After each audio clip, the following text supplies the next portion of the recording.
quand quelqu'un il vient pour faire une tochacha, qui s'interroge si cette réprimande, elle n'est pas le continuum d'un sentiment de haine qu'il avait envers la personne, et comme il est religieux, donc au lieu de frapper avec une matraque, il frappe avec la Torah. Donc il fait une tochacha juste pour faire du mal parce qu'il a la haine en lui. C'est pour ça que c'est marqué l'otista et achicha, ochiar tochiar. Ouais, parce que si l'origine de ton réflexe et de ta volonté de réprimander, elle est basée sur un sentiment de haine, tais-toi. Par contre, elle doit être entièrement motivée par un sentiment d'amour. C'est ça que c'est marqué Ve'afta l'ereacha. Si tu aimes l'autre, ouais, tu as une fraternité envers l'autre, tu as une proximité envers l'autre, tu veux aider l'autre, tu as le droit de parler. Sinon, tu as une mise va te taire. Tu dis oui, mais c'est Minatora. Non, c'est pas Minatora. Non, si tu vas tout gâcher, il vaut mieux que tu te taises. Assourd, ouais, tu vas vexer le gars, tu vas lui faire l'archouma, et tu crois que tu as fait une misva. Quelle misva tu as fait? Ouais. Donc, dans cette logique-là, on a compris que quand je vais parler, je dois mesurer mes sentiments. C'est comme si toi, tu reviens du conseil de classe et tu es très énervé parce que tu t'as pris l'archouma avec ton fils, tu vas le défoncer. Alors, tu veux vraiment le défoncer, ouais. Et lui, il a peur, il a déjà fait pipi sur lui, ouais. Toi, tu dis, moi, mon fils, je vais le défoncer demain. On dit Rafrakin, il était très très nerveux, très nerveux. Et il racontait que quand il était vraiment énervé contre quelqu'un, il prenait un papier et dessus il marquait demain je vais lui parler. Bah oui, parce qu'il voulait pas parler avec les nerfs. Ouais, il voulait parler avec un vrai sentiment de tochacha, d'amour. C'est pour ça que c'est marqué Ochiar Tochiar et Amitecha. Tu réprimanderas Amitecha. Ouais, ça veut dire que si tu n'as pas un sentiment de fraternité, d'amour envers l'autre, si tu n'as pas un sentiment d'égalité, ouais, parce que si tu te crois supérieur à l'autre et tu dis moi je suis le Rav, je vais lui faire la tochacha, il vaut mieux que tu fasses rien. Mais oui, parce que la supériorité, c'est un avantage pour avoir l'écoute. Mais c'est aussi un désavantage parce que ça va augmenter l'archouma de celui qui t'écoute. Alors, il faut savoir un truc très très violent, c'est que tout ce que tu peux obtenir par la pression, tu peux l'obtenir par les encouragements. Alors la différence, c'est que quand tu mets la pression, toi tu te sens bien et l'autre il se sent mal. Quand tu encourages, l'autre il se sent bien. Mais toi, quand tu as les nerfs, parce que tu as envie de te déchirer, mais tu encourages, tu transformes une énergie négative en positive. Donc toi tu te sens mal, lui il se sent bien. Vérifie tes intentions parce que dans tes intentions, il y a des tensions. Donc si je me mets dans un esprit que je ne suis pas Baal HaTochacha, je ne suis pas celui qui fait la réprimande, je suis là pour faire passer une information. Dans les qualités de l'enseignant qui aime son élève, qui investit dans son cours, qui veut transmettre le meilleur de lui-même, qui a compris que c'est la conviction qu'il a qui va faire la conviction chez l'enfant. Mais c'est des midotes d'enseignant en fait. C'est pas des midotes de Tochacha. D'accord? Et après aussi, on a dit Amitecha. D'accord? Que tu te mets au niveau de la personne, pas tu te mets supérieur. Genre, moi, je suis un chacham et l'autre, c'est un brel. Plus tu es supérieur, entre guillemets, à l'autre, plus tu vas être obligé de mettre plus de tact et plus de finesse et plus de diplomatie et plus, des fois, même d'allusion. C'est-à-dire tu parles même pas. Tu racontes une histoire et dedans, tu racontes le problème du gars.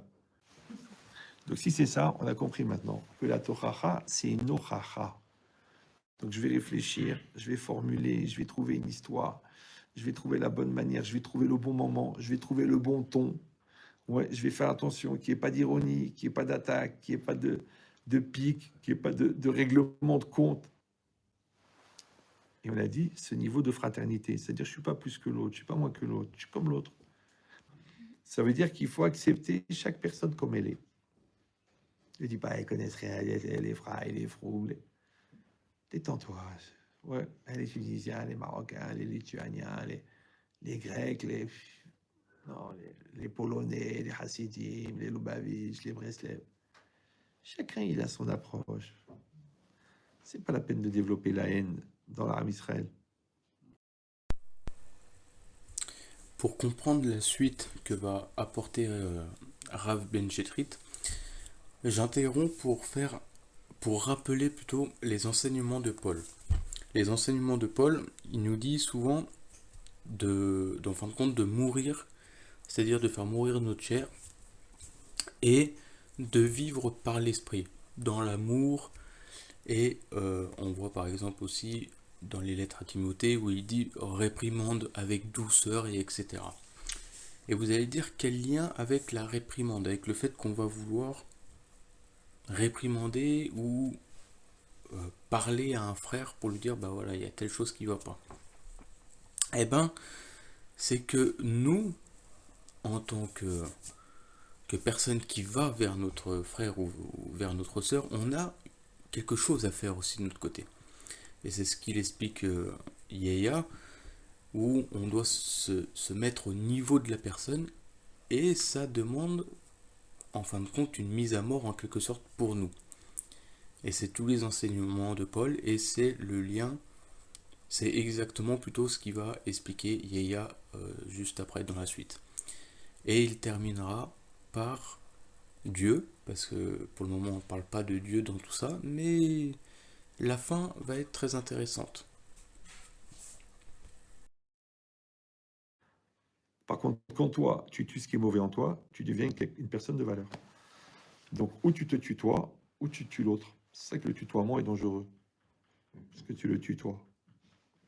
Parce que la Gemara dans ta mythe d'afflamé de bête, elle dit Arotse Yahiot, Yamout. Celui qui veut vivre, il doit mourir. Maintenant, tu n'as pas compris que quand tu meurs, c'est ton Satan qui meurt. Et quand tu tues ton Satan, tu commences à vivre. Eh oui, oui, oui. Donc il faut tuer la mort pour amener la vie. Et l'Yetzerara, c'est en même temps l'ange de la mort. Malachamavet. Donc pour retrouver la vie, il faut tuer la mort. Donc il faut mourir pour vivre.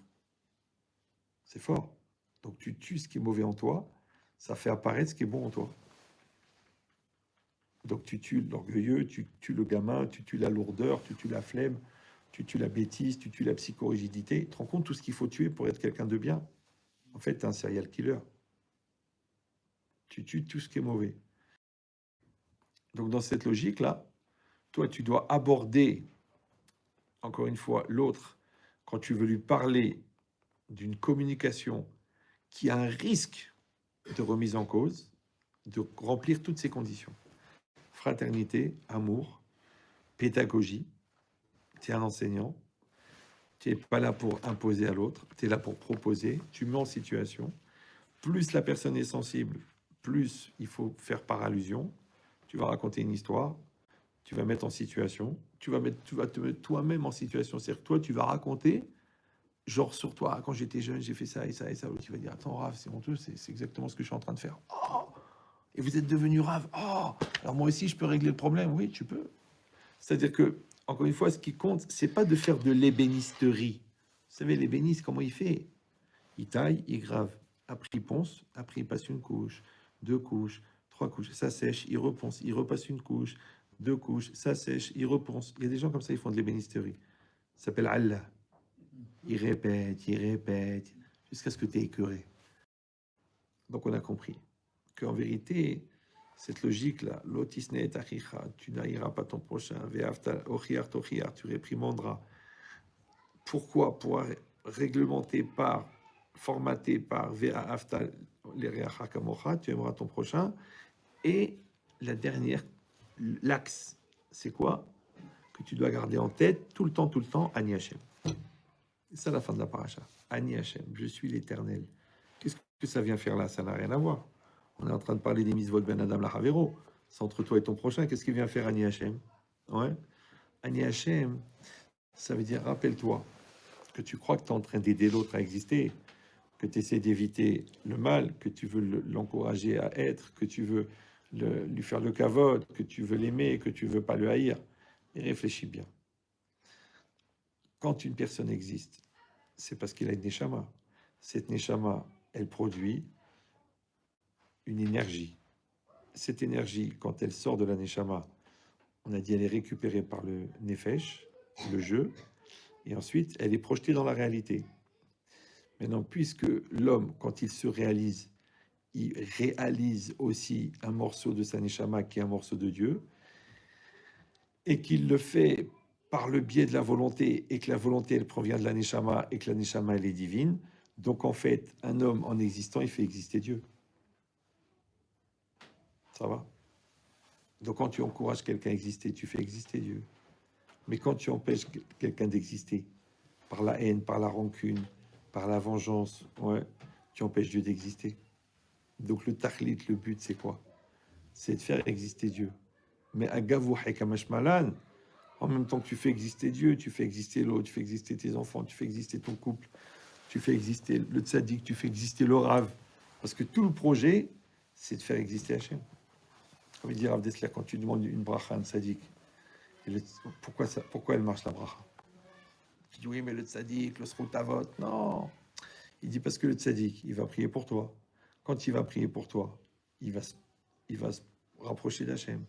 Ce niveau d'élévation du tzaddik, il a été créé par quoi? Par l'opportunité que tu lui as donnée en lui demandant de prier. Donc, tu as aidé le tzaddik à se rapprocher de Dieu. Et le tzaddik, il a fait exister Dieu. Donc, pour cette part d'existence de Dieu que tu as créée par ton problème, la récompense, c'est que ta prière est entendue. Donc, ton problème, il est résolu. Donc, ton problème, il est résolu parce que tu as été un facteur de Kiddush Hashem dans le monde. Ça s'appelle Ani Hashem.